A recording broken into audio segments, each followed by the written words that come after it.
ይሄን ኬዝ ከጀመርኩኝ ቢያንስ 9 ወር እስከ 10 ወር የአንድ አመት ሊሆኑ 2 ወር ነው የቀረው።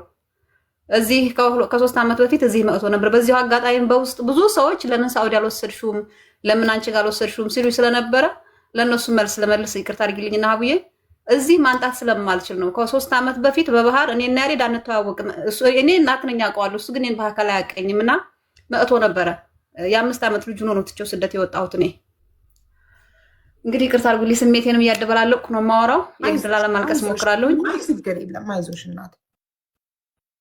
እና እናት የሆነ ያውቀዋል ይሄን ነገር። አንቺ ስደተኛ ሆነሽ ልጅሽም እንዳንቺ ስደተኛ መሆን አልነበረበት። አይዞሽ የኔ እናት ያልፋል። ዋናው ጤና ነው። በእናትሽ ልጅሽ እንዳይጨነቅ ልጅሽ ዙሮ ሀገር ባለው የፖለቲካ ችግር ከሀገር ባለው ነገር እዛ እንዲወጣልኝ ፈለኩኝ። እዚህ ማንጣት ስላልቻልኩ አሻራ አለበት እዚህ መንጣት አይችልም። ሌላ ሀገር ሞክሬ ነበረ። ሳብ ነው ታውቃላችሁ። ሌላ የተሻለ ሀገራት ምን እንዳልከው ሳብ ነው። እኔ አይደለም ገንዘቤ ህይወት ለልጆቼ ነው የኖርኩት። እዚህ ሀገር ልጅነት አላስገደደኝም፣ ወይም እንደ ሰው ህይወት አላስገደደኝም። ልጆቼን ለማሳደግ ዋጋ ከፍያለሁ። 15 አመት ነው የኖርኩት። እኔ አረብ ሀገር ሳውዲ አረቢያ ነው የምኖረው።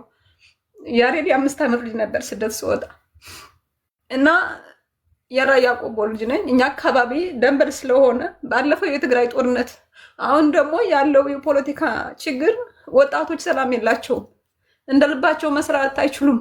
እዚህ ላይ ለምን ሀገር ወረት ሰተሹ ከሀገር አልኖረም ብለውኛል ብዙ ሰዎች።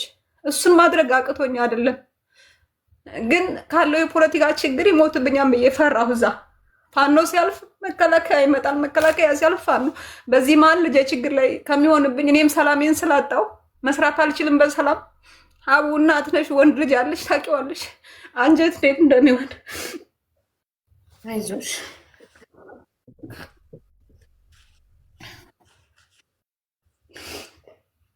አይዞሽ በእናትሽ ማጠጪ ፕሊስ።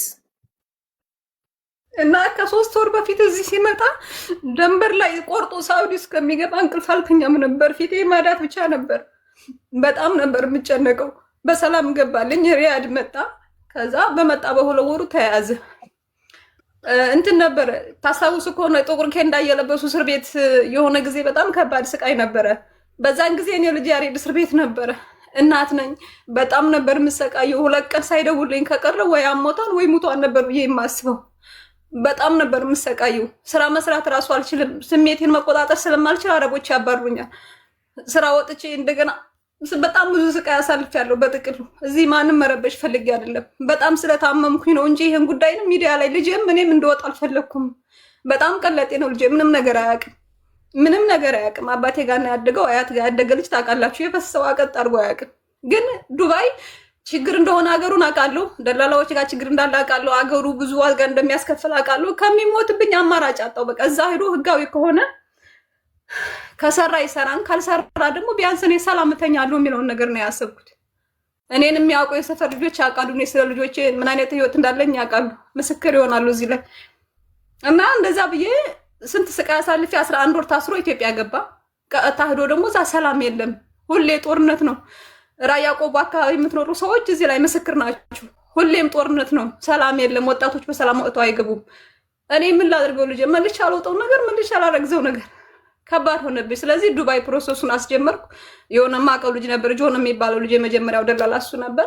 ሳማክረው ችግር የለውም ማለት ሌላ ስልጤዎች ነበሩ እኔ እዚህ አብሬያቸው የምኖረው፣ በእነሱ ላስጀምር ነበርና እኔ ሂደቱን ጨርስለታለሁ አለኝ። የሀገር ልጆችን ኦልሬዲ ቆቦ ነው አመንኩትና ተነጋገርን በ420 ሺህ ብር የዛሬ 9 ወር 10 ወር አካባቢ። በዚህ ላይ ጦርነቱ አለ። ቶሎ እንዲወጣ ፈልጋለሁ። በጣም አሹኝ። 7 ወር አሰቃዩኝ። ቀድሜ 300 ሺህ ብር ከፍያለሁ እንደተነጋገር ነው። 7 ወር ሙሉ ቁርስ ያሬድ ሆቴል ነው የሚመገበው፣ ምሳ ሆቴል ነው የሚመገበው፣ እራት ሆቴል ነው የሚመገበው። ሆዱ በሽተኛ ነው አሁን። በጣም ነው የሚያመው ሆዱን። ሰው እዚህ ላይ አሁን ሆቴል መመገብ የመንጠባረር ይመስለዋል። እንደሱ አይደለም። ሆቴል የተጣራ ምግብ አይበላም። ቤት የተሰራ ምግብ ነው፣ ንጹህ ምግብ። ግን እሱ ጧት ተነስቶ ሆቴል ቤት ነው የሚገኘው። በዚህ መሀል እኔ የማሳልፈው ስቃይ እዚህ ላይ ስቃይ አይደለም። የወለደ ያውቀዋል። እያንዳንዳችሁ ልራችሁ ታውቁታላችሁ ይሄን ነገር። 7 ወር ጠበቅኩ። 7 ወር ሲቀመጥ 1 ሚሊዮን ነጥብ 2 አወጣሁ። ወርቄን ሸጥኩ። ሙሉ ወርቅ ነበረኝ፣ ቀለበቴ ሁሉን ሸምጥቼ ሸጥኩኝ። እኔ ስራ ሰራለሁ በ2000 አልጠቀመኝም። ለሱ በጎን ልካለሁ፣ በጎን ሌላ። እኔ ጥውር እናት አለችኝ፣ ፔጄ ላይ ሸራረጋታለሁ። ለ85 ዓመት እናት ናት ያለችኝ። የሱ ታናሽ አለ አንድ 17 ዓመቱ። ለልጆችና ለቤተሰቦች ነው ዋጋ የከፈልኩት። እዚህ ሀገር ሁሉም ያቀኛል። ባል የለኝም፣ ህይወት የለኝም፣ ሌላም ህይወት አልኖርኩም። 15 ዓመት ስኖር ሰራለሁ። ልጆችና ቤተሰቦችን ነው የምኖረው፣ ለነሱ ነው። ለራሴ የምለው የግል ነገር የለኝም። ኦልሬዲ ከቤትም ተወልጄ ሳድግ ነው የድሃ ልጅ ነኝ። የመጣሁትን ቤተሰቦችን ለመርዳትና ልጆችን ለማሳደግ ነው። ከዛ እንዳልኩሽ 7 ወር ጠብቀን አዲስ አበባ ይሄዳሉ። አዲስ አበባ ሄደ። 1 ወር አስጠበቁኝ። ማታወቂያ የለውም። አሁን የፖለቲካ ችግር ታውቃላችሁ። እሱ ላይ ጠዋት ደውዬለት ማታ ድጋሜ እሱን ለማግኘት የሆነ ነገር ሆኖብኝ ይመስለኛል። ብቻውን ነበር አዲስ አበባ 1 ወር ሲቀመጥ። ደላላውን እለምናለሁ፣ ካምፓኒው እንዲያገናኘኝ እለምናለሁ። እሱ ሊያገናኘኝ ፈቃደኛ አልነበረም። እንዳያልቀለም 1 ወር ጠብቄ መጨረሻ ላይ ቪዛ መጣለን ብለው ዱባይ ገባ። 3 ቀን ነው ሰላም የተኛሁት። በቃ ዱባይ ከገባ በኋላ ተመስገን፣ ከአሁን በኋላ ልጄ ከሞት አመልጧን ነው ያልኩት። ምክንያቱም እዛ ካለው ነገር አንጻር የምንሰማው ነገርና የምንኖርበት ይለያያል። ከዛ ቪዛ አልተሰበጥ መኖሪያ ፈቃድ የ2 ዓመት ቪዛ አልተሰራለትም። ለምንድነው የማይሰራለት? ሁለቱ ስላልተግባቡ፣ ደላላውና ባለ ካምፓኒው ስላልተግባቡ ሲስተም ላይ ብሎክ አድርጎታል። ፈጣሪ ምስክሬ ነው። እናት ነህ፣ በእናትህ ጡት እርዳኝ፣ አንተ ልጆች አሉ እርዳኝ እያልኩ ባለ ካምፓኒውን ቤት የምትባል ልጅ አገናኘችኝና ማውራት ጀመርኩ ከሱ ጋር። እመኑም አትመኑም 5 ወር ያዴር አዲስ ዓመት ሳምንት ሲቀረው ነው ዱባይ የገባው። አሁን ስንት ወሩ? 4 ወር ከሳምንት ማለት ነው። የ5 ወር ሊሆነው ነው። እንደምታዩት ነው። እናት ነኝ። ምግብ በስርዓት አያገኝም። በጣም ይርበዋል። እኔ መላክ አልችልም፣ የለኝም። በመሀል አረቦቹ ጋር ስሜቴን መቆጣጠር አልችልም። በጣም ስሜታዊ ስለመሆን ያባሩኛል። ስራ ፍትቼ ቁጭ አልኩ። ወርቄን ሽጫለሁ ብያችኋለሁኝ።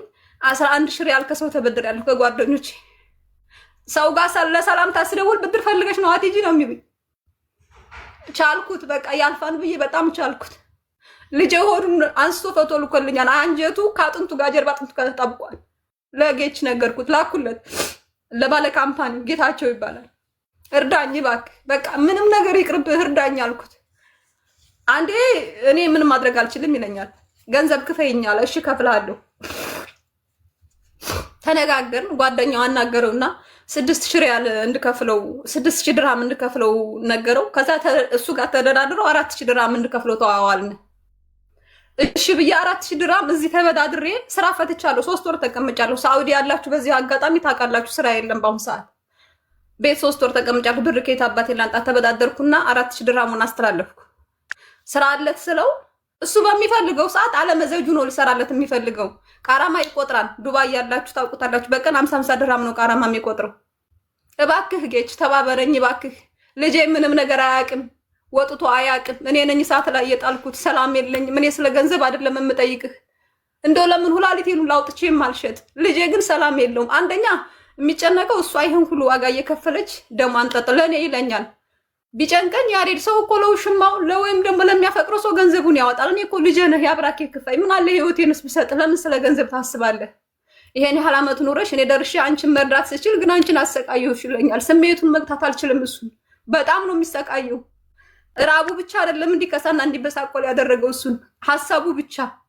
እኛ አካባቢ አንዳንድ ሰዎች ሁሉ እናትህን አሰቃያት ምናምን ይሉታል። የዚህ ጊዜ እሱ በጣም ይጨነቃል። ነገሮችን መቋቋም አይችልም። እኔ እናት ነኝ። ስደት ብዙ ነገር ስላስተማረኝ ነገሮችን መቋቋም እችላለሁ። ለምን የኔ ህይወት የማይመሰቃቀል? ለምን የኔ ህይወቴን የማላጣ? በደካማ ጎኔ በማልችለው በልጄ ነው የመጡብኝ። ከዛ እሱን ለምነው ነበር። መጨረሻ ላይ እኔ ሶሻል ሚዲያ ላይ ይዤ ይወጣሉኝ።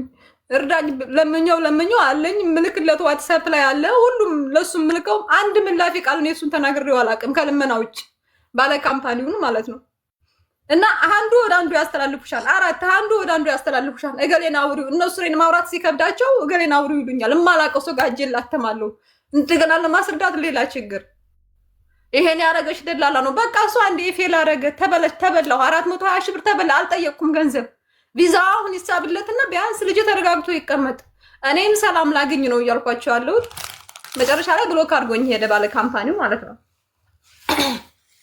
እና እስከዚህ ድረስ ነው። አሁንም 5 ወሩ ዝም ነው ያሉኝ። አለቅሳለሁ። ሁለተኛው ካምፓኒ እንዲሰራለት ተረድቶኝ ነበር። በግማሽ ብር ከፍዬው በግማሽ ብር እየሰራ ትሰጭኛለሽ ብሎኝ ብር የለኝም እኔ አሁን ላይ በእርግጥ አሁን ስራ ነኝ ያለሁት እና እየሰራ ትሰጭኛለሽ ብሎኝ እሺ ብዬ 5700 ድርሃም ለሁለተኛው ካምፓኒ ደግሞ ማለት ነው የቃራማ 1500 ብር ከፍያለሁ። ካንስሌሽን ኦቨር ኦፊስ ጋር ደውለሽ ተቀበይ ብለውኝ እሱ ይቅርታ በመሃል ሌላ ወሬ ያመጣው 4000 ድርሃም ክፈይኛል አለም ባለ ካምፓኒው በሱ አልተግባባንም። ቀጣይ የሚቆጥረውን 300 ድርሃም ቆጥሮ ነበር ያኒ ቃራማው ኔክስት የሚቆጥረውን ቃራማ ትከፍያለሽ አለኝ። አንተ ምናልባት ሌላ ስራ እየሰራ ብትቆይ ወር ከዛም በላይ ብትቆይ በጣም ነው የሚቆጥርብኝ ቃራማ። እኔ ብር የለኝም ያለኝን የፊቱን ጨርሻለሁ፣ ወርቄን ሽጫለሁ፣ ተበድሬያለሁ። ብር ነው የኢትዮጵያ አካውንት ላይ ብር የለኝም። እያንዳንዱ እዚህ ባወራችሁ የሰውን ስሜት መረበሽ ስለሆነ ይሄን 5 ዓመት ጥሩ ሁኔታ ላይ አይደለሁም። እኔ እየሰራው የዕለት የዕለቱ ነው የሚበላሽብኝ፣ ተቀማጭ ብር የለኝም። ስለዚህ ምንም ላደርግ አልችልም። እንድትተባበር እየሰራው ከፍላለሁ፣ ግን አሁን እንድትተባበረኝ እፈልጋለሁኝ እና መስማት የሌለበትም ማየት የሌለ አንድ ቀን ልጆቼ ከፊቴን ባይተው አያውቁም፣ ክፋቴን አያውቁም። ሁሌም ስቄ ነው የማወራቸው የራሴን በራሴ አድርጌ። ዛሬ ግን ልጄን እንደዚህ በሚዲያ ማውጥቻ ሰጣሁትን በየን ማዩ ትንሹ ትናንት ቪዲዮ የሰራሁትን አይቶ ማሚ ምን ሆነሻል አንቺ እሱን ቪዲዮ ምናምን ካወጠው ቀድሜ ያልነገርኩትም ነበር። ይሁስታን ማሻለ 17 ዓመት ልጅ ነው። ለምን እንዴት ታረጊያለሽ? ለምን የቀረማ እንዴት ታለቅሻለሽ? ያሬድ ራሱ ብዙ ጊዜ ብሎኛ ቃል እንዴ አንቺ ታለቅሻለሽ እንዴ ነው የሚለኝ በብዛት ስለምስቅ ምናምን እንደዚህ ስለሚያዩ ማለት ነው። ከዛ በዛ አልተግባባንም። ሰዎች ጋር ሳማክር አይ ካንስሌሽን ኦቨር ኦፊሶች ጋር ደውለሽ ካንስሌሽን እዛ ማግኘት ስለምትሺ በዛ ሂደት ቀጥ ያሉኝ። እሺ ብዬ ጌታቸውን ባለ ካምፓኒውን እርግፍ አድርጌ ተውኩ። አልደውልም እሱ ጋር ክፉ ቃልም አልተናገርኩም። እንዳለ አቁሜ በይኛው ሂደት ጀመርኩኝ። ኦቨር ኦፊሶች ጋር ደወልን። ለ15 ቀን ቀጠሮ ሰጡን። በ15 ቀን ካንስሌሽን ላኩልን፣ ሜሴጅ ተላከልን። እዛ የሚረዳኝ ልጅ ነበረ ደውሎ በእንግሊዝኛ ነው የሚያወራቸው። ከዛ ሄዱ እዛ ቦታ ያሬድን ይዘውት ሄዱ። ያሬድ ያውቃል የሄደበትን ቦታ። ያን የተላለፈ 4000 ድራም አለ አይደል? ተበድሬ የላኩት 4000 ድራም አለ። እሱም ብር ይዘው ሄዱ። ለሱ የሚከፈለውን ከፈለ። የቆጠረውን የቃራማ የበፊተኛው ከብሎክ አደረገው ጋር የቆጠረውን የቃራማ ከፈለ። ወረቀት የሚያወጣበትን አወጣ። አላስጨረስና ሰዎችን ስናማክር ችግር የለውም ካንስሌሽን ከያዘ በሌላ ካምፓኒ ማሰራት ይችላል አሉ። እሺ በዛ ደግሞ ቀጠልኩኝ። እንዴት እንደምልመጠመጥ ላፊ ቃል ትንሽ ከተናገርሽ ብሎክ ዘግተውሽ ስለሚወጡ በጣም ነው የምሽቆጠቆጠው። በቃ ተንቀጥቅጬ ነው ሲሰርቡኝም እሺ ብዬ እኔ ያሬድ ናት ነኝ አይደል? ትልቅ ነኝ ግን እንደ ህፃን ልጅ ነው እንዲህ የምሽቆጠቆጠው። ከዛ ቪዛው እኮ አልተሳበኝም አለኝ። እንዴት? አይ እንዲህ ነው እና ምንድነው የሚሻለው? ስልኬ ባትሪ ይጨርሳል። ምንድነው የሚሻለው? አይ እሱ ነው መፍታት የሚችለው። አላመንኳቸውም። እነሱም ሌላ መንገድ ጠይቁኝ፣ ሌላ ሰዎችን እንዴት ነው የማደርገው ስል እዚህ ላይ ከመጣች ምስክር ነች። የታሜን ቁጥር ተሰጥቻለሁ፣ ደውያለሁ። ካቡዬ አንቺ አላየሽም እንጂ ብዙ መሰጅ ልኬልሻለሁ። ዋትስአፕ ያንቺን ቁጥር ሰጥቻለሁ። ያልሄድኩበት የለም፣ ያልቆፈርኩት ድንጋይ የለም። እንትና አልመልስም አልኩትም። የማላውቀውን ስልክ አውቃለሁ ሀቡዬ እንትናን ጨቅጭቄ እሷ አሁን ቅድም ነበረች እዚህ ስሟ ይቅርታ አድርጉልኝ። ሙኒት ጋር ሄድኩኝ። ሙኒትን አገኘኋት። በጣም ብዙ ጽፍላት ቦቶም ላይ ደወልኩላት። በቦተም ተገናኘን፣ አማከርኳት። በእርግጥ እንደዚህ በግልጽ አላወራኋትም ጊዜ ስላልነበረ እሷ ቸኮል ብላ ስለነበረ እንደዚህ አላስረዳኋትም። ሳወራትኝ በቃ እሱ ጋር ተደራደሩ ምናምን አለችኝ። ወጣሁኝ እና ለእሷ ራሱ ልኬላታለሁ ብዙ ነገር። ላንቺም አላየሽውም በእርግጥ አውቃለሁ፣ ታይዋለሽ። ብዙ ልኬልሻለሁ የልጁን ፎቶ ምናምን ያውልሽ ማሪ። እኔ ሴቭ ያደረኩት አርቺቭ ነው ማድረገው። አልከፍተውም ሴቭ ያደረኩትን ቁጥር እዚህ ጋር ስልኬን እኔ በፍቃዴ ሰጥቼ ሴቭ ያደረኩትን ብቻ ነው የምመልሰው እና ሴቭ ያልተደረገ ቁጥር ምንም ሜሴጅ ቢላክ አልከፍተውም። አውቶማቲክ አርቺቭ አለ። አርቺቭ ስለማደርገው ያ ሰው ምን ይላክ ምን ማየት አልችልም፣ አልከፍተውም። ገባሽ? ለዛ ነው እንጂ ቀደም ብለሽ ላይቭ ላይ ቀደም ብለሽ መተሽ ችግርሽን ቢሆን እኔ እንደዚህ እየሰማው እንዳልሽው እናት ነኝ፣ የወንድ ልጅ እናት ነኝ። በፍጹም ይህን ችግርሽን ሰምቼ ዝም አልልም። የቻልኩትን ሁሉ አደርጋለሁ እንጂ ዝም አልልም። እሺ ቀጥይ። ይቅርታ በጥቅሉ መጨረሻ ላይ ዝም አሉ። ዝም መልስ የለም። አንዱም ጋር ስደውል ዝም፣ አንዱም ጋር ሳወራ ዝም። ታሜም ጋር አግኝቼዋለሁ። እሱ ጠር ያለ ሪከርድ ላኪልኛል። ቢዚ ስለሆነ መሰለኝ አላየውም። በእርግጥ አልሰማኝም፣ ግን እሱንም አግኝቼዋለሁ ዋትስአፕ ላይ። በዚህ አጋጣሚ ካየው ያየዋል። አሁን ገብታችሁ ብታዩት እኔ ነኝ ሳስቸግራችሁ የነበረው እና አቡ አሚራ ጋር ብዙዎች ጋር ጽፋለሁ በውስጥ እንደ አጋጣሚ ሚዲያ ላይ ብዙ ችግርሽን ጠለቅ ብለው ስለማያውቁት እንደዚህ ይሻላል እንጂ በውስጥ ብዙ እይታ የለውም ማለት ትኩረት አሰጥተው አይረዱሽም። በቃ ከዚህ በላይ ከአቅሜ በላይ ሆነና እናንተ ጋር መጣሁ። ትላንት በስቲያ ለያሬድ ነው እሷ ተምር ነች በዚህ ነገር እንደሚረዱት ልጆች ሌሎች ልጆችም አሉ ተምር ጋር ያገናኙት ልጆች እሱ ነው ይሄን ሐሳብ ያመጣልኝ። እኔ ሚዲያ ላይ ልጅን አውጥቼ መዘርጋት አልፈለኩም። የፈለገ አባቱ ቢቀር እናት የሆነ ሰው ያውቀዋል። ተምር ማን ነው? ምስር ልል ነው ይቅርታ፣ ሶሪ አድርጊ። ምስር ለማለት ነው ተምር ያለው። ኦኬ ኦኬ እሺ። የምስር ሰዎች እንደነገርሻት እኮ መታ ለኔ መንገር ትችላለች። ላይቭ ላይ ሆኜ እንደነገርሻት መታ ምስር ለኔ ሀቢባ ድምፅ ያቀላጥፈዋል። አቡዬ እሷ እኮ አልነገረችኝም ማሬ፣ እሷ አልነገረችኝም። ከትላንት ወዲያ እሱ መጣና አቡ ጋር አስገብኝ፣ ያንቺ ገስት ክፍት አይደለም መጥቻለሁ ላይቭ ላይ አበባ እንትን ብዬ ነበር። ከጀመርኩ ገስቴ ተከፍቶ አያውቅም። መጥቶ አንድ ሰው ኮሜንት ላይ ነው። ከዛ መጣ እንትን አልኩኝ አድርሱላቸው ለሀቢባ ምናምን ብዬ ቪዲዮ ሰራው። እሷ ስትሰራ እሷ ከኔ ይልቅ ትኩረት ታገኛለች ብዬ አንቺ ቪዲዮ ስሪ እኔ የቻልኩትን እንትን አድርጌ ቪዲዮ ሰራለሁ ብዬ እንትን አልኩኝ። እሱን ላመጣልኝ ልጅ ነገርኩት። እናትየው ቪዲዮ ትስራ፣ ከዛ እኔ ደግሞ ወይ ስቲች አድርጌ ወይ የሆነ ነገር የእሷን እንትን ብዬ እሰራለሁ ስል ድንገት ደግሞ የእኔ ቪዲዮ ቫይራል ወጣ። ቫይራል ሲወጣ ትላንትና እነ ኤሚኬ ጋም ገብቼ ነበረ። ምን ተፈጥሮ ነው ብለው ጠርተውኝ ነበረ። ዛሬ ለ9 ሰዓት ቀጥረውኝ ነበር። ኤሚኬም አልገባም። ስገባ መጣ እኔ ጋር 9 ሰዓት ብዬው ስለነበረ ትላንትና 12 ሰዓት ዘጋለሁ። ማታ አካባቢ ልዘጋ ሲል ነው ልዘጋ ስል ኤሚኬ ጋር ገባሁኝ። 9 ሰዓት አልኩኝ። እሱም አልተመቸውም ነበር አልገባም። ከዛ እኔ ቤት ከፈትኩኝ። በቃ ሼር አድርጉላቸው ከመጡ ብዬ እኔ ቤት ከፈትኩኝ። እኔ ላይቭ ላይ ሆኜ ሀቡ ጋር ሂጂ፣ ሀቡ ወይ ከሰው ጋር እያወራች ይሆናል ሀቡ ጋር ሂጂ እያሉኝ ነበረ እኔ ልጆቹ። ከዛ አሉና ያው እግዚአብሔር ተገናኙ ሲል ነው ሀቡ እየጠራችሽ ነው ሲሉኝ ዝርግፍ አድርጌ ሮጬ አንቺ ጋር መጣሁኝ። ልክ አበባ ስልክልሽ አስገባሽ። ለዛ እኮ ነው ለዚህ የጠራሽ ይመስሎኛል። እኔ ራሱ አልሰማሁም። እሱማ እና ከሰው ጋር ወሬ የሚበልጥ ነገር የለም። አንዲት እናት እንደዚህ እያለቀሰች የትኛውም ጉዳይ ዛሬ ጠዋት ስነሳ ገብርኤል ዛሬ በቃ እግዚአብሔር ቢፈቅድ እንደውም ብታምኑም ባታምኑም ሀቢባ ቤት እንድታስገባኝ እስኪ እያልኩ እየለመንኩት ነበር። ሻማ አብርቼ ምናምን ግን ደስ ይላል መምጣቴ፣ እናንተ ጋር መገናኘቴ። ባይስተካከል እንኳ ችግሬን ሰው አውቆልኝ ምን አይነት ህይወት እንዳሳለፍኩ ሰው እንዲያቅለኝ የምፈልገው ነገር መተንፈስ እፈልግ ነበር። ያው እንደዚህ ተነፈስኩ። እናቴ ባልቴት ናት። ደውዬ አውርቻት አላውቅም። ሁሌ ወድ ስለሚብሰኝ አላወራትም። ዝም ብዬ ማን ደህና ነሽ ደህና ነሽ ብዬ ነው ስልክም ብዘጋባት። እንደው ልጄ ባህሪሽ ተቀይሮ አንተኛለች። እኔ ውስጤን ስለሚያመኝ ነው ካለው ከዚህ ይልቅ እናት ሆነሽ ልጅሽ ስደተኛ ሆኖ እዛ ሲንከራተት ልጅሽ እየራበው እየተሰቃየ ስታይ በአንቺ ሲጨነቅ ስታይ በጣም ይከብዳል። በጣም እዚህ በቃ አላውቅም። በጥቅሉ እግዚአብሔር አንዳንዴ ተመስገነው ደግሞ እንኳን ጤና ሆነልኝ እንኳን በህይወት ኖረልኝ። እሺ አሁን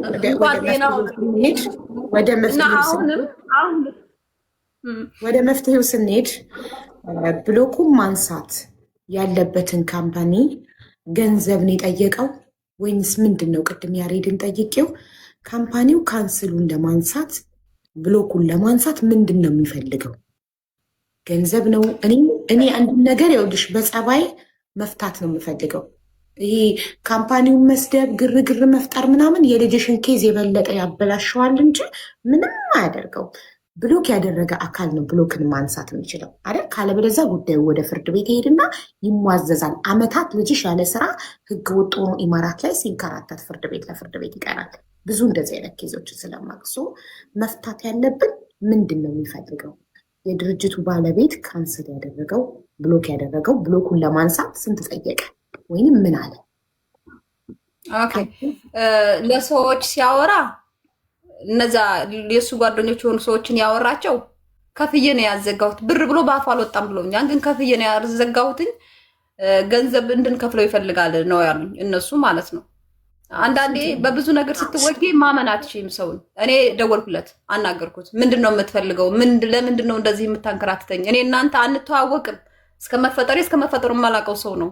እኔ በጣም አከብርሃለሁ በሰውነትህ ብቻ እንትረዳኝ ምናምን ይሄ ድለላ ምናምን አይደለም። ለማንም ሰው ክብር አለኝ። ማን ትንሽ ትልቁን አክብሬ ነው የምኖረው እና እላፊ ቃል አልተናገርኩትም። እና ለምንድን ነው የምትፈልገው ነገር? ለምንድን ነው የማታስተካክለት? እኔ ማስተካከል አልችልም። ኦልሬዲ መጀመሪያ ነገሩን አበላሽተሽዋል እና ለሱ ምንድን ነው የምትፈልገው? መጀመሪያ ነገሩን አበላሽተሽዋል አለኝ በትዕግስት ሲያወራ። እኔ አላበላሸሁትም። አንተ ጋር መጣሁ እርዳኝ አልኩህ። ገንዘብ ጠየቅ፣ 4000 ድርሃም ክፈሉኝና አነሳለሁ አለ። ኦቨር ኦፊሶች ጋር ሳንሄድ እኔ እና እሱ እንደተገናኘ ነው እንደነገርኩሽ። ቃራማ የሚቆጥረውን እሱ አንዴ ማለት ሊበር ኦፊስ ሄደሻል? አዎ ሌበር ኦፊሶች ጋር ተደውሎ እኮ ካንስሌሽን ተቀብለናል። እንዴ ታዲያ ከካንስሌሽን በኋላ እኮ ብሎክ ማድረግ አይቻልም? መጀመሪያ ብሎክ ካልተደረገ እንዴት ካንስሌሽን ከተቀበላችሁ በኋላ? መጀመሪያ ብሎክ አድርጎት ኦኬ፣ መጀመሪያ ብሎክ አድርጎት ብሎክ አድርጌዋለሁ ሲለኝ ጥር አድርጌችን አስተካክዬ ልንገርሽ፣ ብሎክ አድርጌዋለሁ ሲለኝ እኔ አገኘሁት በኋላ ብሎክ ካደረገው በኋላ ነገሩ ካለቀ በኋላ ነው እና ባለ ካምፓኒ የተገናኘ ነው ብዬሻለሁ። ኮሜንት ላይ እየጻፈ ነበር ቤቲ የምትባል ናት ያገናኘችኝ እሱን እና አናገርኩት። እንዲህ አርጎኝ ደላላው ይሄን አርጎኝ እዚህ ወሬ ማብዛት ነው። ተታ ነው የምልባችሁ የሱና የሱን ባወራችሁ አንደኛ ስላልነበርኩበት ይሄ ነው ብዬ ማውራት አልችልም። የነበርኩበትን ነው ማውራት የምችለው። እና በቃ እሱ ጋር እንዲህ የሆነው ነገር ሆኗል። አሁን እንድትረዳኝ የምፈልገው እንዴት እናስተካክል አልኩት። 4000 ድርሃም ትክፈለኝ ብሎ ለጓደኛው ነገረው። ለሱ ነገርኩት። 4000 ድርሃም ብለህ አልኩት። አዎ አለኝ። እሺ አስተካክልልኝ ብዬ ብሩን አስተላለፍኩ። ከዛ የሚቆጥረውን ቃራማ እኔ ነኝ የምከፍለው፣ አንቺ ነሽ የምትከፍለው አለኝ። ቀጣይ እሱ ኬዙን ከያዘው በኋላ ወርም ያቆየው አለመዘጁ እሱ በፈለገው ሰዓት ሊያስተካክል ቃራማን ይልከፍል። ለምን አንድ ቀን ስታደር 50 ድርሃም ነው የሚከፈለው። ቆጥሮ በፊት አንተ ይሄን ብሩን ከመክፈል በፊት ያለውን ቃራማ 300 ድርሃም ከፍላለሁ። ከዛም በኋላ ያለውን ቃራማ የምትከፍለው አንተ ነህ። ካቆየው ካላቆየው ባትሪ ግራ ስለገባኝ ነው። ቆይ እናንተ ብሎክ ካደረገ በኋላ ነው ወይንስ ካንስሌሽን ከተቀበላችሁ በኋላ የቃማ ሳታሰሩ ቃራማ ስለገባችሁ ነው? ካንስል መጀመሪያ ቃራማ ውስጥ ገብተን ቃራማ ውስጥ ሁለቱ ደላላውና ካምፓኒው እያወሩ ቃራማ ውስጥ ገብተን 2 ወር ኤዲት ቪዛ ነው ያለው ያሬድ 2 ወሩን ጨርሶ ቃራማ ውስጥ ገብቷል። 300 ድርሃም እንደቆጠረ እኔና ባለ ካምፓኒው ተገናኘን። ከዙን አወቅኩት ብሎክ እንዳደረገው ምናምን ነገረኝ። ብሎኩን አንሳለት ብዬ ተደራደር 4000 ድርሃም ልከፍለው። አሁን ተረድቶሻል አቡዬ? ቆይ የኔ ጥያቄ ነበረው ወደሱ ልመጣልሽ ነው። ወደ ብሎኩ በኋላ አይደለም ሊበር ኦፊስ ሄዳችሁት? ቆይ መጀመሪያ ነው እናንተ ሊበር ኦፊስ ሄዳችሁ ካንስሌሽን ከወሰዳችሁ በኋላ ቃራማ ስለገባችሁ ሊቦለከው ወይስ ታዲያ ከካንስሌሽን በኋላ ብሎክ ይቻላል? ካንስሌሽን ኦልሬዲ ከወሰዳችሁ ልመጣልሽ እኮ ነው። ያንን 4000 ድርሃም የሚቆጥረውን ቃራማ ቀጣይ የሚቆጥረውን አንተ ነህ የምከፍለው ስለ እኔ አልከፍልም ያለውን ነገር እንደዛ ስለተነጋገርን የሆነ ሰዎች ጋር ሳወራ አንቺ ዝም ብለሽ ኦቨር ኦፊሶች ጋር ደውይ፣ እነሱ ጋር ደውለሽ እነሱ ካንስሌሽን ከሰጡሽ ኦልሬዲ ቪዛውን በሌላ ካምፓኒ ማሰራት ትችላለሽ አሉኝ ሰዎች። እሱ ጋር እያወራን አልተግባባንም ነበር። ክፉም ደግም አልተነጋገርንም። ብሎኩ ቆይ እነዚህ ሰዎች ናቸው ያሳሳቱሽ። ከነ ብሎኩ ሌበር ኦፊስ ሄደሽ ካንስሌሽን ከሌበር ኦፊስ ካንስሌሽን ከወሰድሽ ሌላ ቦታ ሄደሽ ለልሽ ቃማ ማሰራት ትችላለሽ ከነ ብሎኩ ነው የሚሉሽ? አዎ እንደዛ ሁሉም ነው የሚነሳው አሉ። እንደዛ ሲሉ ከፊል ብሎክን የሚያነሳው ከፊልና ከፊል ብቻ ነው። የቦለከ አካል ከፊል ብቻ ብሎክ ማንሳት የሚችለው ግን እንዴት ካንስሌሽን ሰጠሽ? ያልገባኝ ጥያቄ ሌበር ኦፊስ ኦልሬዲ ብሎክ ሊስት ውስጥ እንደሆነ እያወቀ እንዴት ካንስሌሽን ሰጠሽ? እርግጠኛ ነሽ ብሎክ ሊስት ነበረ ካንስሌሽን ስትጠይቂ? ከሌበር ያሬድራ አለኝ ወረቀቱ አለ ልኬልሻለሁ ከአብይ ዋትስአፕ ላይ ከፈለግሽ ደግሜ ልክልሻለሁ። ቁጥርሽን ለኝ አሁን ቁጥርሽን ትልኪና በሞዴሬተሮች በዛ መንገድ ነው እንጂ እንትምሳለው ያሬድራ ሄዷል እዛ ቦታ ለታምን አደረግን መሰለኝ ሰዎች ኦቨርኦፊሶች ጋር ደውይና ካንስሌሽን እነሱ ጋር ከተቀበልሽ በሌላ ካምፓኒ ማስራት ይቻላል ሲሉኝ ይሄ ሁለተኛው ካምፓኒ የሚሰራልኝ የካምፓኒ ባለቤትንም አማከርኩት። እንደዛ ከተቻለ ችግር የለም እንደውላለን። እሱ ጋር ደወልን። ኦቨርኦፊሶች ነገርናቸው። ምንድነው ያለው አስታውሳለሁ እያለ የነበረው እሱ ነው ያናገራቸው። አንዴ ውዴ ሰላም ታሜ እንዴት ነህ? ሰላም ነው ታሜ። በእናትህ ካላስቸገርንህ አንዴ ትመጣለህ ላይቭ ላይ? አመሰግናለሁ። ኦኬ ቮይስ አድርጌለታለሁ። ታሜ ካየው ዋትሳፑን ከመጣ እናንተም ሼር አድርጉለት። በጣም ጥሩ እሱም ያውቃል ዋትሳፕ ያው ግን አያውቅም። ከዛ እነሱ ጋር ደወል ኦቨርኦፊሶች ጋር ደወልን። ካንስሌሽን ተቀበልና ሌሎች ሰዎች አማከርኩኝ። አይ ካንስሌሽን ካገኘ ኦቨርኦፊሶች ካንስሌሽን ከሰጠው ማሰራት ይቻላል አሉ። ይቻላል አዎ በቃ እንግዲያውስ በዚህ አሁን ሁለተኛ ካምፓኒ ባልኩሽ ጌታቸው ጋር ያለኝ ሙሉ በሙሉ አቆምኩኝና ቀድሜ ማቆም ያለው ሰዎች እንዲቻላል ሲሉኝ እሱ መልመጥመጥ አልፈለኩም። ለሱም ሌላ ገንዘብ መክፈል አልፈለኩም። በቃ በዚህኛው ከፍዬ አስጨርሳለሁ ነው ያልኩት። ከዛ 8000 ድርሃም ተነጋገርን በሁለተኛው ካምፓኒ ለቃራማ የቆጠረ ነበር። የቃራማውን ከፈልን።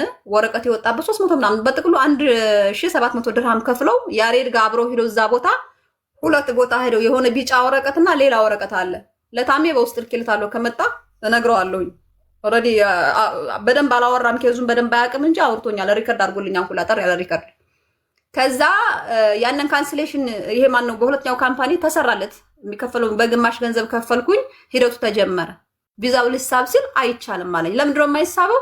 አይ የመጀመሪያው ካምፓኒ እንዲህ አድርጓል። እንዴ ካንስሌሽን ኦቨርፊሶች ጋር ደውለን ተቀብለን የለ አላቅም እንዲህ ብለዋን ሰዎች። እሱ ነው ማንሳት የሚችለው። እሱ ከፍሎ በሌላ ካምፓኒ እንዳያሰራ ሌላ ምንም ነገር መሳብ ሌላ ማንም መንግስት ቢሆን ምንም መሳብ አይችልም ቪዛውንና ተዘግቷል አለ። ከዛስ በቃ እሱ ጋር ነው መልመጥመጥ ያለብን። እሺ እናንተ ሸምግሉት። ሽምግልና ሄዱበት፣ ተሸመገለ። ለነሱ ገንዘብ ትክፈለኝ ብለዋል አሉኝ እነሱ። እኔ ግን ስጠይቀው የማውቀው ነገር የለኝም ነው ያለኝ። ካንስሌሽን ተቀብለሽ ኦቨርፊስ ጋር ወስድሻል። ኦልሬዲ ከኔ ውጭ ነው የያሬድ ኬዝ፣ ከኔ ውጭ ነሽ። እኔ ምንም ማድረግ አልችልም ነው ያለው። ሌሎች ሰዎች ደግሞ አሁንም እነዛ በፊት ያማከርኳቸው ሰው ሌላ ሰው አልፌ ስጠይቅ አይ እሱ ነው የሚያነሳው አሉ። በዚሁ አጋጣሚ ሙኒትን ጠየቅኳት ዋትሳፕ ላይ እንደዚህ ነው ስላት ለሱ የሚፈልገውን ገንዘብ ክፈይና እሱ ነው ማንሳት የሚችለው፣ ሌላ ሰው ማንሳት አይችልም። ማንም ማንሳት አይችልም አለች። ግን ቃራማ ማነው ኦቨርፊስ ከመደወሌ በፊት አይደለም ከከፊል ውጪ ሌበር ኦፊስ ብሎክ የማንሳት መብት የለውም። ሌበር ኦፊስ ካንስሌሽን የመስጠት እንጂ ብሎክ የማንሳት መብት የለውም። ስለዚህ እኔ አሁን ማመን ያቃተኝ ብሎክ ሆኖ ሌበር ኦፊስ ሄደን ካንስሌሽን ተሰጠን። ላይ ሌበር ኦፊስ ያውቃል ካንስሌሽን ምንም እንዳልሆነ ብሎክ ለተደረገ ሰው ያውቃሉ። ሲደውልለት እንደውም ሚስተር ያሬድ ብለው ነው የሚያስተናግዱት የነበረው። በያሬድ ስም ነው የደወልነው። ሚስተር ያሬድ ብለው ካንስሌሽን ነው የምትፈልገው ነው የሚሉት። ኦልሬዲ ብሎክ አብስኮንድ እና ካንስሌሽን ፈልጌ ነው የሚያቸው ልጁ። 15 ቀን አስጠበቁ። ወረቀቱን አዘዙልን። ከታዘዘበት ቦታ ራሱ ያሬድ መናገር ይችላል። እንትን አንስቶ ወደው ተቀበለ ማለት ነው። እዛ ቦታ ላይ እኮ ልጆቹ የዋሹ መስሎኝ ነው የወጣሁት። የሳውዲ ጉዳይ ስለሆነ ያው እኔን አይመለከተኝም ብዬ ነው። ግን እነሱ እየጠበቁ ነበሩ ከሳውዲ እስኪያልቅና መሰለሽ ሙኒት ብሎክ አንድ ሰው ብሎክ ተደርጎ ከብሎክ በኋላ ሌበር ኦፊስ ሄዶ ካንስሌሽን ይሰጠዋል። ላይክ ሌበር ኦፊስ ብሎክ መሆኔን እያወቀ ካንስሌሽን ይሰጠኛል። አሁን ልጇ ብሎክ ተደርጓል። ብሎክ ተደርጎ ሌበር ኦፊስ ሄደን ካንስሌሽን ወሰድን። ሰዎች ከነ ብሎኩ ሌላ ካምፓኒ ሄደሽ ኢቃማ ማሰራት ትችላለች። ሌበር ኦፊስ ካንስሌሽን ፔፐር ከወሰድሽ ሲሏት የሰዎችን ምክር ሰምታ ሌበር ኦፊስ አድርጎ ካንስሌሽን ተቀብሎ ሌላ ካምፓኒ ለማሰራት ይሄዱ። ብሎኩን ካላስነሳ አብስኮንድ እና ሀቡዬ ብሎክ አደራረግ የተለያየ ነው። አብስኮንድ ይሄ ቀራማ የካንስሌሽን ጊዜውን ጨርሶ ብሎክ የሚደረግና ጠፍቶ ብሎክ የሚደረግ የተለያየ ነው። ኦኬ ጠፍቶ ብሎክ የሚደረግ ብሎክ ነው፣ አለቀ። የእሱ ፋይል የሚያንቀሳቅሰው ባለቤቱ ብቻ ነው፣ ብሎክ አድራጊው። ግን የእንትን ጊዜ አልፎበት ከሆነ የዚህ የቀራማ ጊዜ አልፎበት ከሆነ ከሌበር ካንስሌሽን ከሰጠው አዲስ እንትን ይዞ ሄዶ አዲስ ስፖንሰር ይዞ ሄዶ ማስተካከል ይችላል። ለካምፓኒው ብሎክ ላደረገው ካምፓኒ ዊዛውት ኦልድ ስፖንሰር አሮጌው ኖ ዊዝ ሂም ከሱ ጋር ነው እንጂ ግን ይለያይም ማለት እኮ ነው። ይለያ። እሺ ኔትወርክ ያዛት ሙኒትን እኔ ጋር የተቋረጠው ጋይስ ትደረጊ ምንም አይነት እንቅስቃሴ የለም። ኢቨን ካንስሌሽን አታገኝም። ይሄ ግን ጊዜ ስላለፈበት ነው ካንስሌሽን ያገኘው። ግን ስቲል የከፊል ፐርሚሽን ያስፈልጋል። ያሮጌው ከፊል ፍቃድ ብቻ። ሙኒት ሰላም ነው? ሰላም እንቴ እንደምን አለሽ? አልሐምዱሊላህ። እንዴት ነሽ? ቪዲዮሽን ትላንትና ምስር አሳይታን ነበረ። አይ ቲንክ አናግረሽኛል መሰለኝ አይደል? ግን ምንም ነገር በእጃችን የለም። ገባሽ? ነበርሽ በጣም በቢዚነቱ ሳይሆን የብሎክ ኬዝ በሰው የሚሆን ነገር የለም። ብሎክ ኬዝ በባለቤቱ ነው። ገባሽ? መሆን የሚችለው እሺ ሙኒቴ እሱን አውቃለሁ። በባለቤቱ ነው ብለው ነግረውኝ ሰዎች፣ አንቺም ነግረሽኛል። እሱና እሱ ጋር ብቻ ነው ብለሽኝ ደውዬ አናገርኩት። ከዛም በኋላ 2 ቀን ደውዬለታለሁ ለሱ ለካምፓኒው ባለቤት። እኛ ካንስሌሽን በፊት ሰዎች መጀመሪያ እንደዚህ ይቻላል ሲሉኝ የማታውቂው ነገር እሱ ትሸወጃለሽ። ሄጄ ካንስሌሽን በዛ ተቀበል ነው ሂደቱን የጀመርነው። ሁለተኛው ካምፓኒ መሳብ አልተቻለም ቪዛው እና ሰዎች ጋር ሁለተኛው ካምፓኒ ገንዘብ ከፍልሻል? ይቅርታ አድርጊልኝና። አዎ ከፍያለሁ። ስንት ከፈልሽ? 4000 ድርሃም። 4000 ድርሃም ፕሮሰስ ለመጀመር ነው ወይስ ቪዛውን ከሳበ በኋላ ሌላ 4000 ድርሃም ደግሞ ልከፍለው? በ8000 ድርሃም ተነጋግረን ማለት ነው። ቅድመ ክፍያ ፕሮሰስ ለማድረግ ነው። 4000 ከፈለች። አይዲ ልታሰራ አዲስ ስፖንሰር ጋር 8000 ድርሃም ተነጋግረን ትችላለች። አሁን አንቺ ማድረግ የነበረብሽ መጀመሪያ አዲሱን ስፖንሰር ትይዥና ኦፈር ሌተር ያወጣልሽና የድሮ ስፖንሰር ጋር ሄደሽ አንሳልኝ ይኸው ስፖንሰር ስላገኘው እሱ እንኳን ሌበር ታመለክቷል እና ብየዋለሁ። ማማዬ እንደዛ አልኩት። ለምኜ እንደው ቅድም ብዙ ነው ብቻለሁ። አሁን ድጋሚ አላወራም። በጣም ለምኜዋለሁ። የላኩለት ብሎ ሁላለ እያለቀስኩ ወልኬለታለሁ። በጣም ለመንኩት። በእናትህ ጡት በልጆችህ ተረዳኝና ተባበረኝ። ከፍለህ ከሆነ ብሎክ ያስደረግከው የከፈልከውን ደግሞ እኔ ከፍዬ ብሎኩን ላስነሳ፣ ከዛ ይሰራለት። እንደዚህ አድርጌ ሌላ ካምፓኒ ሰዎች እንዲህ ብሎ መከሩኝ። በዛ መንገድ ሄጄ ግን አልተሳካም። መልሼ አንተ ጋር መጥቻለሁ ብዬ አንቺም እሱን በሰው አስጠይቂውና ጠይቂው አላልሽኝም? ሰዎች ላኩበት። የማውቀው ነገር የለኝም። ብሎክ አርጓት አላቸው። ለነሱ ብሎክ አርጓትና ውጡ አላቸው። እኔ አናገርኩት፣ ገፍቼ ደውዬ አናገርኩት። ሳናገረው ምንም ማድረግ አልችልም፣ አንቺ ካንስሌሽን ተቀብልሻል፣ ኦልሬዲ ያሬድ ከኔ ኬዝ ውጭ ነው፣ እዛው ጠይቂና እዛው ጨርሻለኝ፣ አንተ ነህ የምታስተካክለው አልኩት። እኔ የማውቀው ነገር የለኝም አለ። ትናንት በስቲያ ነው ብሎክ ያደረገኝ። በጣም እያለቀስኩ ስጨቀጭቀው እንግዲው ሶሻል ሚዲያ ላይ ልንወጣ ነው ብሎክ አድርጎኝ። ኢትዮጵያዊ ነው። ምናዊ ነው። አበሻ ነው። ጌታቸው የካምፓኒው ባለቤት ራሱ ፎቶ መልክልሻለሁ። አዎ አንድ ነገር ልንገርሽ፣ ጌታቸው ቆይ በቃ ጌታቸው አዋርቶኛል። እኔ አንቺ ሳውዲ ያለሽ ዋለሽ አይደለ? አዎ ሳውዲ ያለሁት ነው። ቀድሞ በቃ ይሄንን ኬስ ሀቡ እኔ ጨርሼ አስረክብሻለሁ። ንግግርም የማያስፈልገው ኬዝ ነው። ጌች ማለት በጣም የተከበረ ትልቅ ሰው። ሚስ አንደርስታንዲንግ አለ። አንቺም በጣም ብዙ የተሳሳትሽው ነገር አለ። የሰው ልጅ በፍቅር እንጂ በእልህ አይገዛም። ሁል ጊዜ ይኸውልሽ እኔ ቅን እያሰብኩኝ አንቺ ክፉ እንዳሰብኩ አድርገሽ ካቀረብሽኝ የባሰ እልህ ውስጥ ነው የምትከችኝ። ጌች የሚገርምሽ ነገር ይኸውልሽ፣ አንከራገር ትዕግስትዬ። እሺ ልጅሽ እዚህ ነው አይደለ ያለው? ያሬድ ላይ ያለ ያሬድ ወጣስኪ ይኸው ምስር ጋር ሲታል ይሆን ላላላ ጌች በጣም ጥሩ ሰው ነው ሀቡዬ፣ ምንም እንዳታስቢ። እኔ ነገ ቢዚ ካልሆንኩኝ ሙኒት አንዲት ብቻ ፍቀድ። ይኸው በልጄምዬ ነው የማወራሽ። ጌታቸውን እላፊ ቃል ተናግሬ ከሆነ ልጅን ድጋሚ የምንፈልገው በቃ ችግሩ እንዲፈታስ ነው የምንፈልገው። ምንም አትበይ። ልንገርሽ የጌችን ይኸውልሽ መልካም ሰውነቱን ልጅሽንና እሱን አገናኝቼ እንዴት እንደሆነ ታየዋለሽ። እሱ ምናልባት በመሀላቸው አንድ ሰው አለ ጆን። በዛም ሰው ኬዝ ሊሆን ይችላል። በቃ እኔ በደንብ ሰምቼዋለሁ። ስለዚህ አንድ ነገር እንዳታስቢ። እሱ ያለበት የሚሆን ማረፊያ ቦታ አለው። በጣም በስቃይ ማረፊያ ቦታ አለው። ደላላው ጋር ያለው ሌላ ምንም ችግር የለም። ነገና እኔ ሲጀመር ዛሬ ደውዬ አናግረዋለሁ። አሁን 11 ነው። ነገ ደውዬ አናግረዋለሁ። በሳምንት ባልሞላ ጊዜ ውስጥ ጌች ይሄን ነገር እንደሚያስተካክል አስረግጬ እነግርሻለሁ። እኔ በፍጹም ተንኮል የለበትም። እናንተ ስማርት ነው ብላችሁ የወሰዳችሁት መንገድ ሰውን የሚያናድድ ስለነበር በዲቴይል አላወራውም። ዲቴይሉንም አውቀዋለሁ። አንቺ መሆንሽን አልወቅ እንጂ አናግረሽኛል፣ ግን አንቺ እንደሆንሽ አላወኩም። ታሜም ይሄን ኬዝ ያውቀዋል። ታሜ ራሱ ረጅም መንገድ ሄዶበታል። ግን ልጁ ሀቡ ታያለሽ አንቺ እንደዚህ አይነት መልካም ሰዎች አንዳንዴ የማይሳካ ነገር አለ። ሰዓቱ ያልሆነ ሰዓቱ ካልሆነ በአንድም በሁለትም ሰበብ ሊበላሽ ይችላል።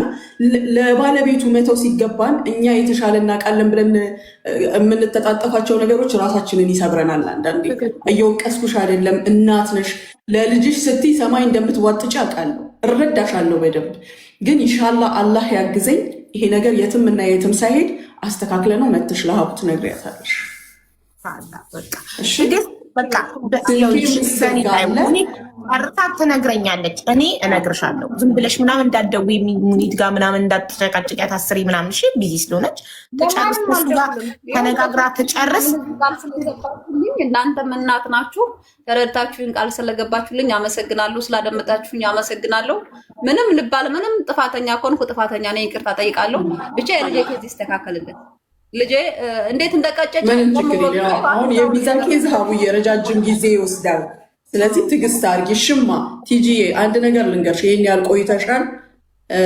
ቪዛ አሁን ያለበትን ሁኔታ ታውቂያለሽ። ተረጋግተሽ ግን ይጨረስልሻል። እኔ አስረግጬ አንድና አንድ የምነግርሽ ይጨረስልሻል። አንቺ መልካም ሰው እጅ ላይ ነሽ ያለሽው። ጌች በጣም ጥሩ ሰው ነው። አታስቢ እሺ። እሺ ቲጂ አታስቢ። ሙኒት ቃሏን ሰጥታናለች። ጨርስና ትነግረኛለች። እኔ ራሴ ጠርቼ ይኸው ላይቭ ላይ ጠርቼ እዚህ ይኸው ሙኒት ጨረሰችልሽ። በዚህ በልሽ ይችላል። ዶንት ወሪ እሺ። ያሬድና ችግር የለው። እኔ ሚውት ላድርግና ያሬድና አበረታቱልኝ። ደግሞ ሰው እንኳን ለልጁ ለማንም ምንም ያክል ያወጣል። ስለዚህ ምንም ችግር የለውም በሉት። እኔ ጨርሻለሁ። አመሰግናለሁ ሁላችሁንም። ሰላም በላ። ሰላም ነች። ያሬድ በጣም ህፃን ልጅ ነው። በጣም ይገርማል። 20 ዓመቱ ነው ገና። ሲበራስ ማለት የወንድ ልጅ ትንሽ የለውም። የወንድ ልጅ ህፃን የለውም። እሺ እሺ፣ ወንድ ነህ፣ ትልቅ ልጅ ነህ። የተፈጠሩትን ችግሮች ደግሞ አንተ በደንብ ታውቀዋለህ። ይቅር ተባብለን የሚሆነውን ሁሉ አድርገን ይኸውልህ፣ ሰው ፊት የማይታይ ነገር ልቦችን የሚያውቀው ግን ብዙ ነገር አለ። አንተ ነገር የማፈልገው ውስጥህ ግን እውነታው አለ። ስለዚህ አብረን ቁጭ ብለን እናት እንደ ልጅ እንደ እህት እንደ ወንድም እናለን እንጨርሰዋለን። እሺ እሺ፣ በጣም አመሰግናለሁ። ለእናት ደግሞ እዘንላ ለአንተ ነው እንጂ የምትሆነው። አቡዬ ዕጣ እያወጣን ነው። ቻው። እሺ እሺ፣ ሙኒቷ በጣም እናመሰግናለን።